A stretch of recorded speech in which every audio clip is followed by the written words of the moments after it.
Olá, tudo bem, queridos? Alunos, vamos hoje falar, tá, do caminho do crime. Iter é caminho. Iter crimes, então é o quê? Caminho do crime. Por que é importante a gente saber o caminho do crime? Porque segundo o artigo 14 do Código Penal, vejam lá, deem uma olhadinha nele, ele diz que eu tenho o crime consumado e o crime tentado, certo? O crime consumado é quando reúne todos os elementos da sua definição legal, né? Ou seja, eu pego o tipo penal, eu leio o tipo penal e eu vejo que o que está escrito ali, melhor dizendo, o que está descrito ali, né? Porque a gente viu que a lei penal é descritiva, realmente se materializou, realmente aconteceu. Então, o crime é consumado, né? Como está aqui, ó. Consumado é aquele em que foram realizados todos os elementos constantes de sua definição legal, né? Cada crime vai ter o seu momento consumativo, como tem um exemplo ali, ó. O crime de furto se consuma em que momento? No momento em que o agente subtrai para si a coisa alheia móvel, certo? Né? O crime de homicídio, ó, se consuma em que momento? No momento, o crime não é matar alguém? Então, ele vai ser um crime consumado quando acontecer a morte, né? A maioria dos crimes, 99,9% dos crimes, certo? O tipo penal, ele só fala no crime consumado. Ele não fala do crime tentado, né? Ó, matar alguém, subtrair, né? Ofender a integridade física. Ou seja, quando o legislador descreveu a conduta, ele partiu da premissa que o crime se consumou, né? A gente tem, assim, uma exceção que é fuga de preso, que aí o tipo penal fala, né? Evadir-se ou tentar evadir-se, né? Que é fugir o preso, né? Aí você tem lá no artigo 351, mas isso é uma exceção.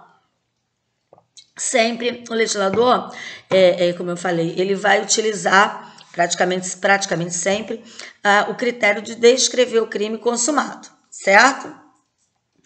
E aí, por que é importante a gente saber o caminho do crime, né?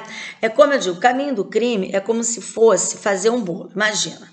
Né? Primeiro eu tenho o ato de planejamento, vou fazer um bolo, vou planejar, tô aqui pensando, fazer um bolo de quê? Vou fazer um bolo, sei lá, de chocolate, cenoura com cobertura de chocolate, todo mundo gosta, né? Então, eu tô nos atos de planejamento, acompanha aí pela página 47. Aí, eu saio para comprar os ingredientes, né? Vejo o que eu preciso para fazer esse bolo, eu tô nos atos de preparação. Agora, eu começo a fazer o bolo, ato de execução. O bolo ficou pronto, consumação. Eu comi o bolo, exaurimento. O exaurimento, então, vocês podem ver, o iter crimes é uma linha no tempo. Começa com os atos de planejamento, né? E termina, em alguns casos, não é obrigado, no exaurimento, certo? É que, como está aqui, crime exaurido, é aquele no qual a gente, após atingir o resultado consumativo, ele continua a agredir o bem jurídico, certo? Então, por exemplo, né, os crimes que têm exaurimento são os crimes formais, geralmente é uma corrupção. A corrupção, ela se consuma, uma corrupção, né, no momento que, não no ativa, né, do funcionário público, não no momento, melhor dizendo, corrupção passiva, não no momento em que o funcionário público ele solicita contrato, gente. Volta tudo. Se consuma no momento em que ele solicita ou que ele aceita a vantagem devida. Mas o recebimento da vantagem, olha só que interessante, não é necessário para a consumação do crime. Então, lá no futuro, quando vocês forem estudar os crimes na parte especial, o professor vai dizer o momento consumativo de cada crime que você está estudando. No caso da corrupção, né, do funcionário público, a corrupção passiva, vai ser no momento em que ele, ele solicitou a vantagem devida, o crime já está consumado. Agora, se a pessoa vai dar e ele vai receber aquela vantagem devida, isso vai ser o mero exaurimento do crime, entenderam? Então, né, o recebimento da vantagem indevida não é requisito para que o crime de corrupção ele seja consumado. porque ele tem o seu momento consumativo no momento da solicitação. Cada crime, então, vai ter esse momento consumativo, certo? Quando a gente fala de ato de planejamento, é a mentalização. Preparação, né, é os atos que eu vou usar, por exemplo, eu fico planejando, vamos tirar o bolo e vamos para o dia a dia, vamos para o homicídio, que é mais simples, vou matar alguém, estou querendo matar, como que eu vou fazer? Aí eu fico planejando, né, começo a pesquisar, né, enfim, estou pesquisando aqui, aí eu começo a preparar, e já sei, vou envenenar a pessoa, então vou lá comprar o veneno, tá vendo? Preparatório. Agora, coloco o veneno na comida e dou para a pessoa, inicia a execução do crime, certo? Se a pessoa come e morre, o crime vai ser consumado. Se ela come aquela comida envenenada, mas consegue sobreviver, isso vai ser um crime tentado, vai ser tentativa do crime. É por isso que o inciso 2 do artigo 14 fala da tentativa. Diz-se o crime consumado, tentado, quando, olha, iniciada a execução, não se consuma, claro, porque se consumasse não seria tentado e sim consumado, por circunstâncias alheias à vontade do agente, que é o que vamos ver daqui a pouco. Então, por que é importante saber esse caminho do crime? Que como vocês já viram aí, tá vendo? O que acontece? Para eu ter a tentativa, eu tenho que ter início de ato de execução. Então, gente, é importantíssimo saber por quê.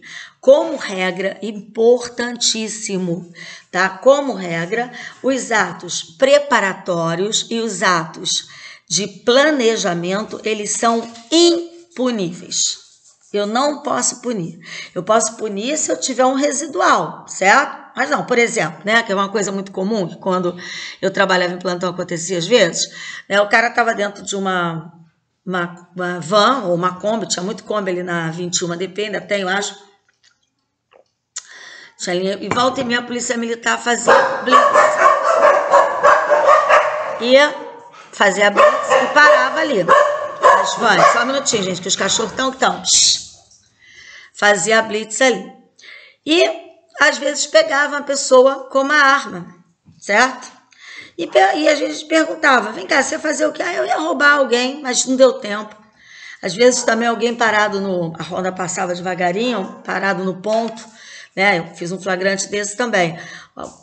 Suspeitou, foi dar uma revista, né? Uma dura, como se fala, mas é uma busca pessoal, se é termo certo, e achou a arma. E perguntou, o que você ia fazer? Não, eu estava esperando aqui o ônibus que eu ia entrar e assaltar o ônibus. Veja, eu tenho o porte de arma e por isso que foi feito flagrante.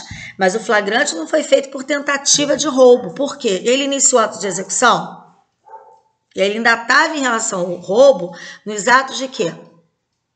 De preparação. Preparação.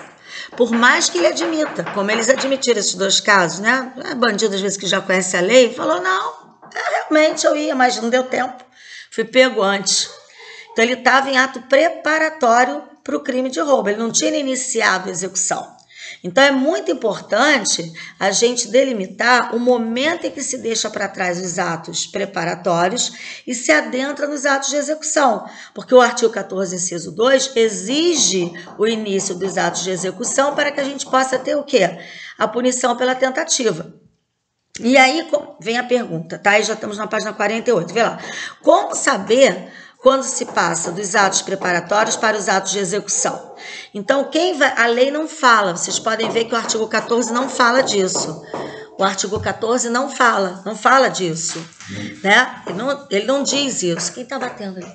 Ele não fala isso, artigo 14. Então, de onde que eu vou me socorrer? Eu vou me socorrer através da doutrina. E aí a gente pode trabalhar com duas teorias. A teoria restritiva, que é melhor para a defesa, porque o nome já diz, ela restringe esse momento que se atravessa essa fronteira, tá? Então, isso é melhor para quem? Para o autor, né? Ali, para quem quer praticar o crime. Porque se ele ainda está em ato preparatório, beleza, certo? Imagina, quer ver um outro exemplo? Você aluga uma casa para servir de cativeiro. Mas aí você comenta com uma pessoa que você vai sequestrar, praticar um crime de extorsão mediante sequestro e vai levar uma pessoa para o cativeiro. A polícia vai, né, pega, descobre a casa, te leva para a delegacia, mas você ainda está em ato o quê? Preparatório da extorsão mediante sequestro.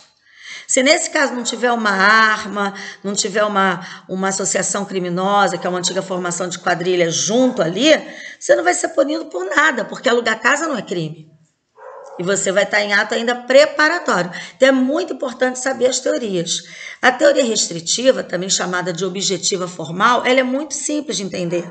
Inicia essa execução quando o verbo que vem no tipo, que a gente viu que é o núcleo, já falamos isso várias vezes, todo tipo penal tem verbo, no momento em que ele é praticado, né? Então, no momento que você dá uma facada, no momento que você aperta o gatilho ali do crime no revólver, você já tem ali o que? Obviamente, o verbo matar. Então, você vai estar ali iniciando a execução do crime de homicídio.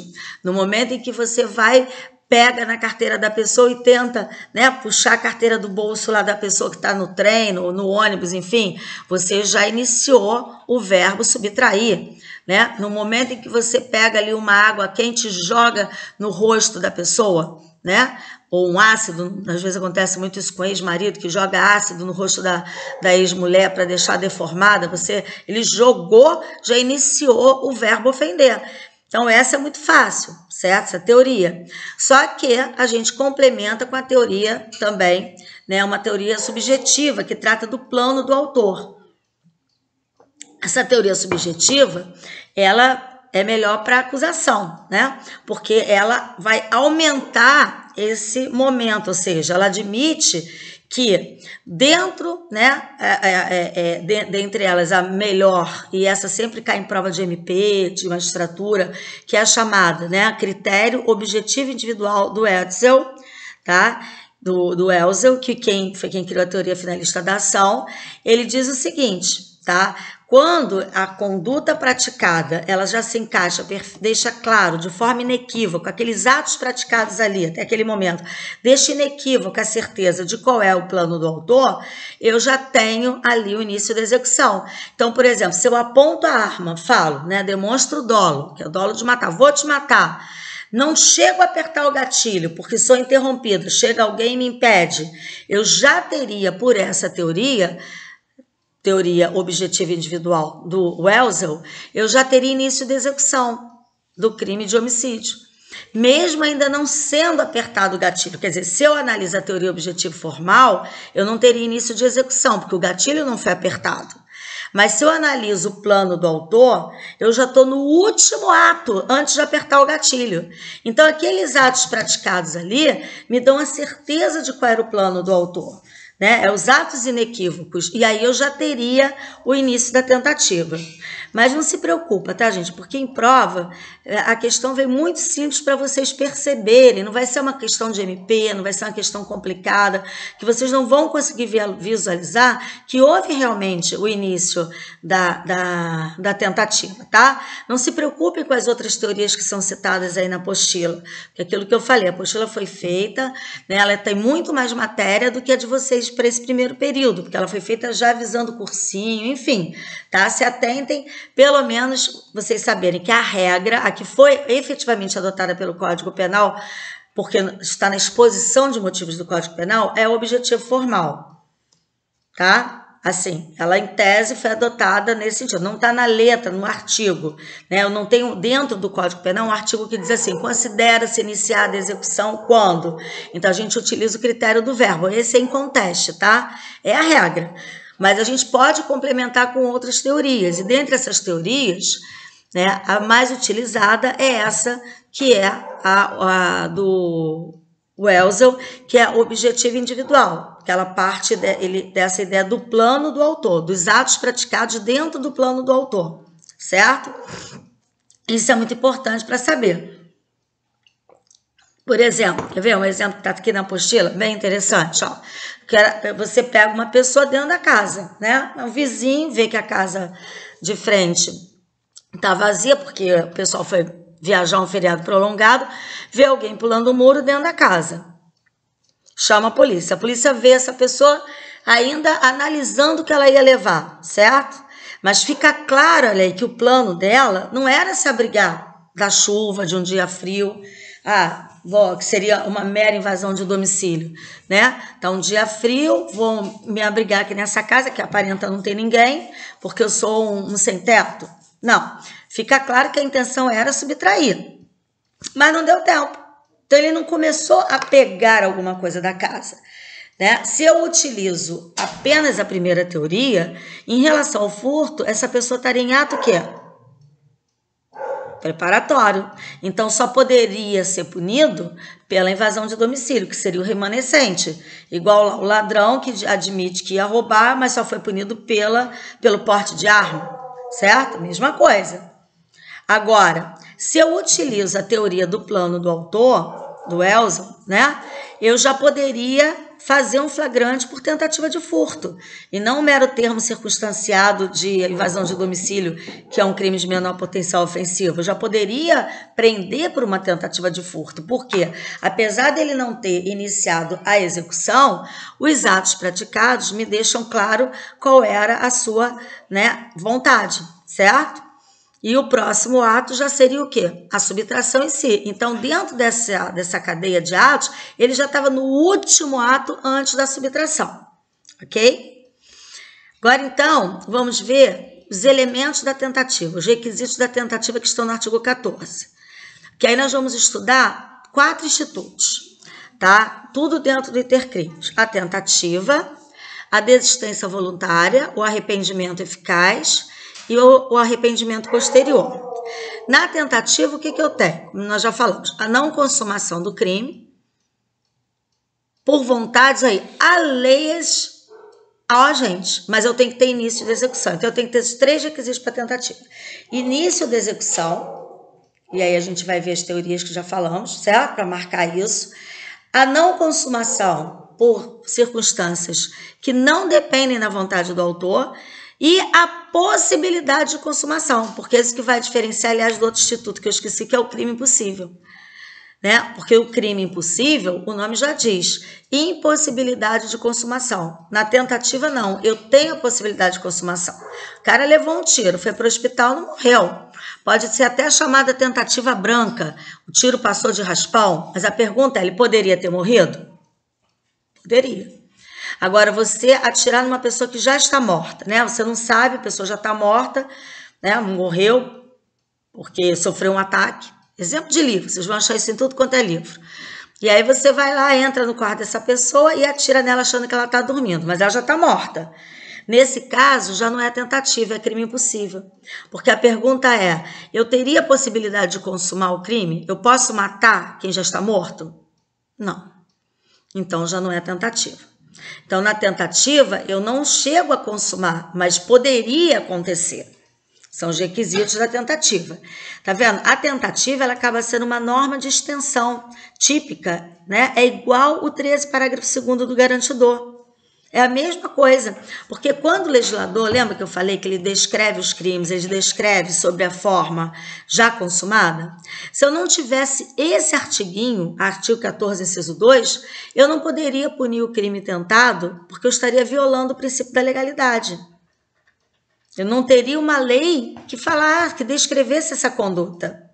Então, vem o artigo 14 e faz uma ponte, um link, para que eu possa ser punido em caso de tentativa. Por isso que é uma norma de extensão da tipicidade. Quando o crime é tentado, e você tem lá na delegacia o registro, depois a denúncia pelo MP, depois a sentença lá para o juiz, sempre se põe combinado com 14.2. Então, eu tive um furto tentado.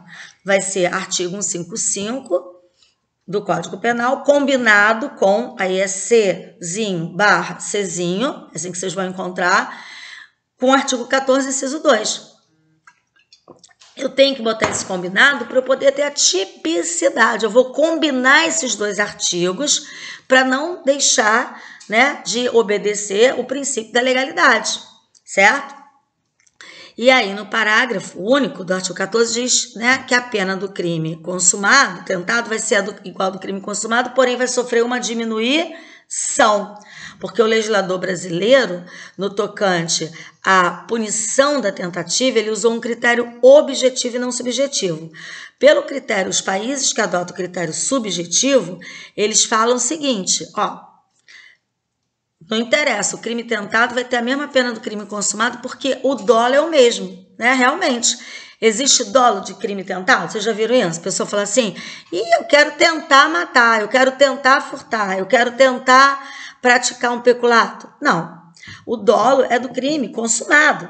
Até porque, se não deu certo, não foi por vontade do agente, sim por circunstância, não esqueçam isso, o quê? Alheias à vontade do agente, certo? Então, alheio. Então, a gente tem o quê? A gente tem que esses países entendem o seguinte, como o dolo é o mesmo e a não consumação foi por circunstâncias alheias, a pena é igual. Não é o caso do Brasil. O Brasil adota, na nossa legislação, adotou o critério objetivo para a punição da tentativa, ou seja, em que pese subjetivamente a intenção seja a mesma, objetivamente falando, o dolo, o resultado não acontece, a consumação não acontece, então por isso que a pena vai ser um pouco menor, certo? Então, a maioria dos crimes admite tentativa, tá? Alguns não admitem. Por exemplo, crime culposo, a gente já falou, não tem tentativa. Né? Crime préter doloso, pelo mesmo motivo. Né? Os crimes, olha aí, omissivos próprios, imagina uma omissão de socorro. Tem meio termo? Então, ou você presta o socorro, não se omite, ou você não presta, certo? Agora, cuidado, que o omissivo impróprio, o do garantidor, ele admite tentativa. Então, imagine que a mãe deixa de alimentar a filha, olha aí, né? Para que a filha morra. Ela não está praticando uma ação, ela está praticando uma omissão. Mas é como caiu na prova, ela é agente garantidor. Olha o artigo 13 lá que diz que ele responde pelo resultado. A intenção dela qual era? Matar.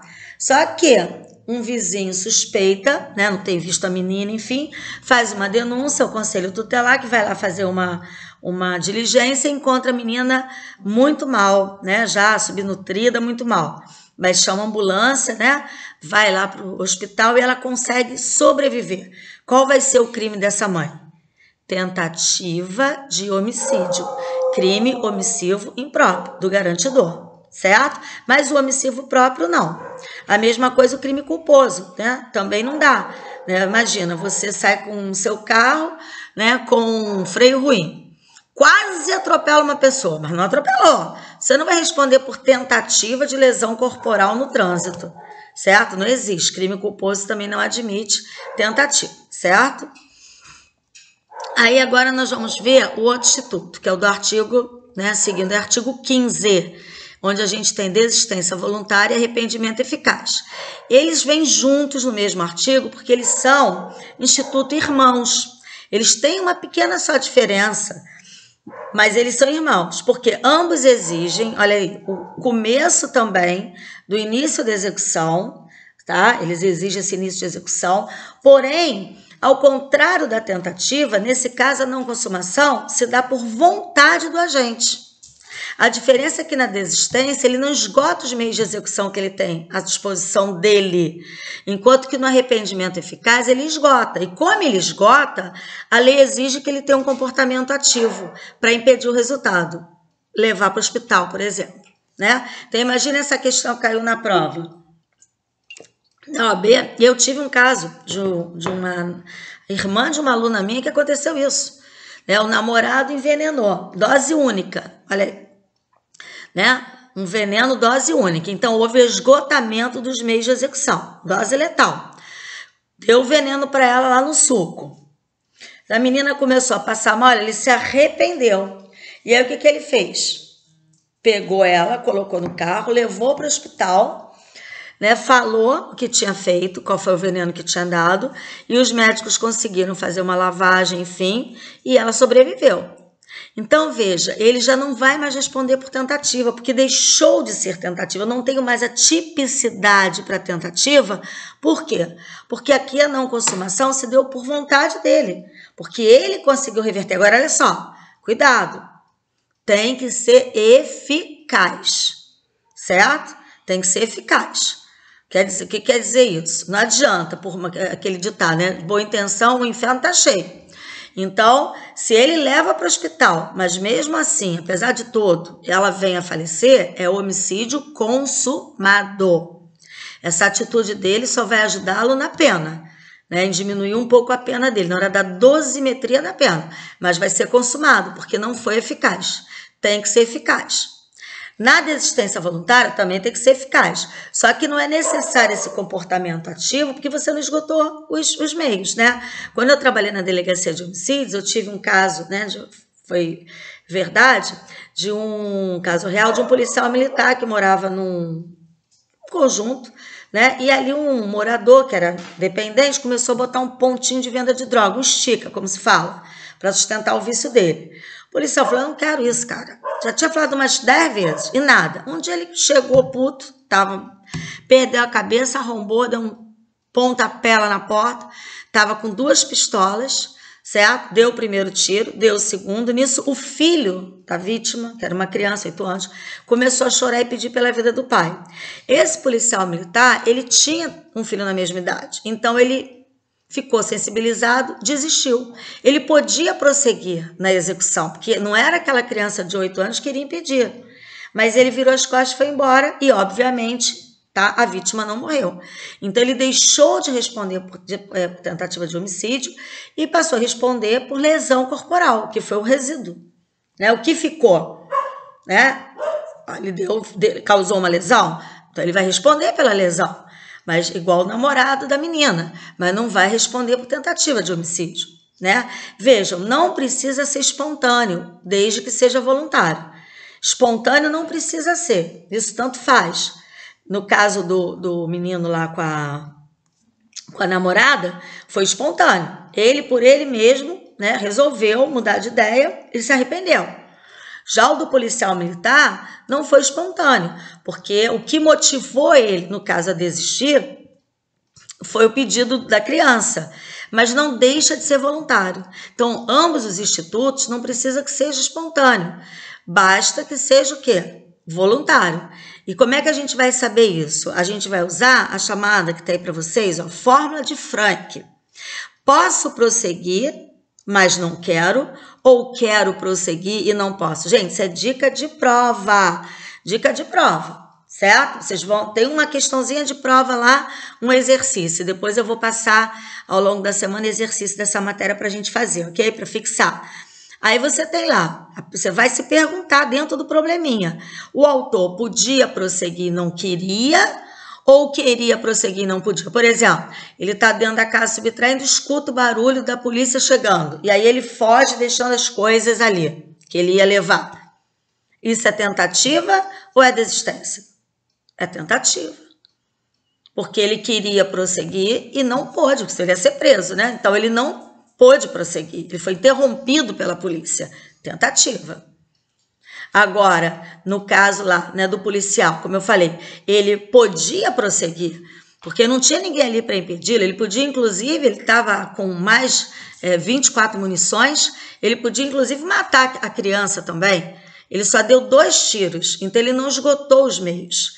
E ele, né, não espontaneamente, mas voluntariamente, desistiu. Então, ele podia prosseguir e não quis, entenderam? Quando a gente pode prosseguir e não quer, aí a gente vai cair para o artigo 15. Quando a gente quer prosseguir e não pode, a gente cai para o artigo 14, certo? E aí na apostila tem bem para vocês a diferença, tá vendo? Início de execução, não consumação de vontade do agente e os exemplos de desistência e arrependimento. O artigo 17, ele traz o crime impossível, como eu falei, né? Porque o que difere o crime impossível da tentativa? Como vimos, na tentativa não se consuma, mas poderia acontecer. E no crime impossível, não. É impossível. Isso só pode acontecer por 2 situações que estão no artigo 17.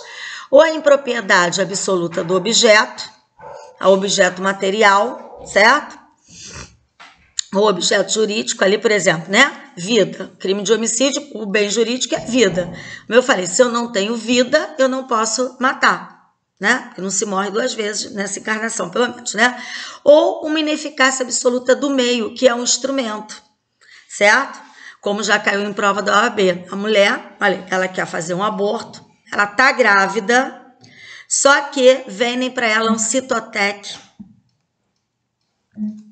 falso, né? Aquele placebo, pílula de farinha, foi comprar lá no camelô, ou seja, aquilo ali, pílula de farinha, é abortivo? Farinha é abortivo? Não. Então, por mais até, gente, que ela não saiba, não se atentem ao agente. O agente aqui no 17, ele não tem mérito nenhum. Por isso é que às vezes o aluno erra na prova, que você fica puto, você fica com raiva, né? É igual exemplo, o cara vai lá, vai atirar numa pessoa que está dormindo, ele não sabe que a pessoa morreu. Para ele, a pessoa está viva e ele queria atirar em alguém que está dormindo, ou seja, uma pessoa que não pode se defender, o que até qualifica o crime de homicídio. Mas a questão é objetiva novamente. O critério aqui também é objetivo. Né? Como eu não posso matar quem já está morto, é crime possível. Não responde por tentativa.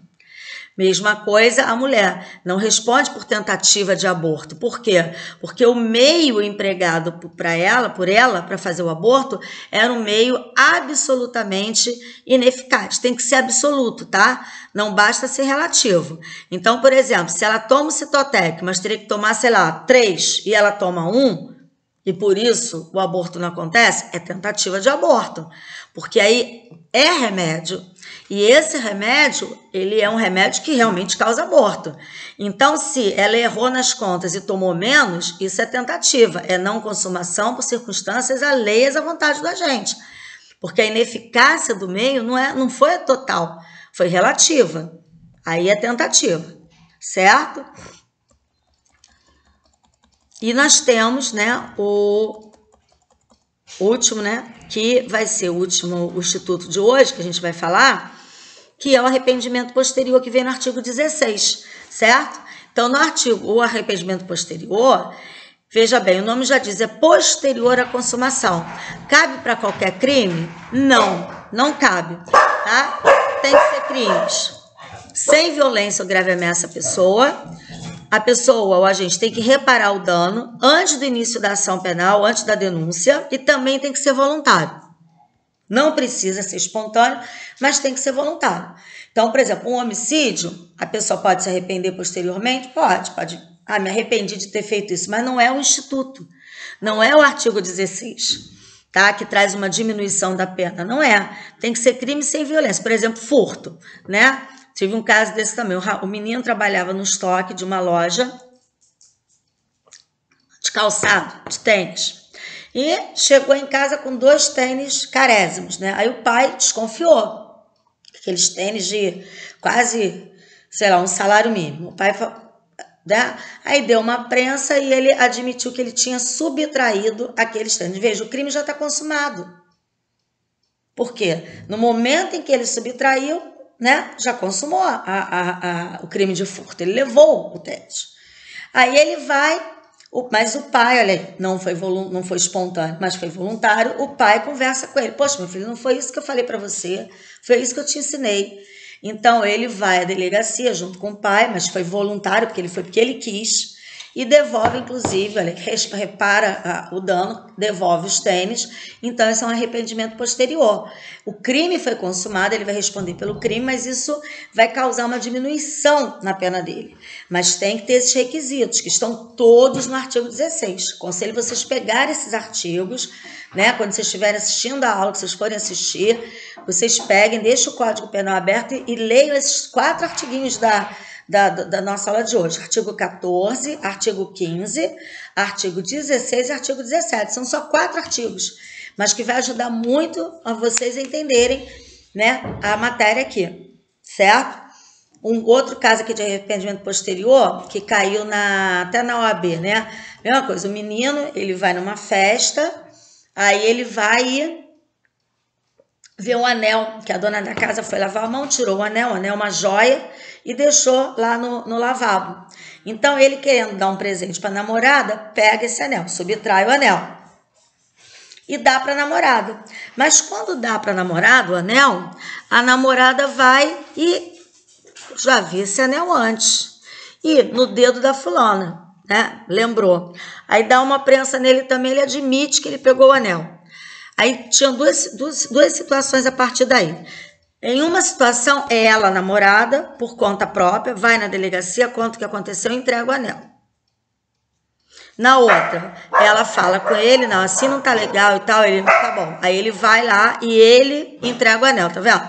Na primeira situação, não houve nada, não houve desistência, desculpa, desistência não houve mesmo, porque já tinha consumado. Então, mesmo que ele vai e devolva, a gente não pode falar de arrependimento eficaz e muito menos de desistência voluntária, porque o crime já foi consumado. Não esqueça, a desistência, o arrependimento, o crime não pode ser consumado, é antes da consumação, por vontade do agente. A tentativa, antes da consumação, por vontade exterior ao agente, certo? O arrependimento, o nome já diz posterior, posterior à consumação. Tá? Mas aí ele vai se arrepender e vai, desde que tenha os requisitos, não pode ser crime com violência, enfim, ele restitui a coisa ou repara o dano. Então, na primeira situação, não foi dele, não foi voluntário. Então, ele iria responder pelo furto consumado sem nenhuma diminuição de pena.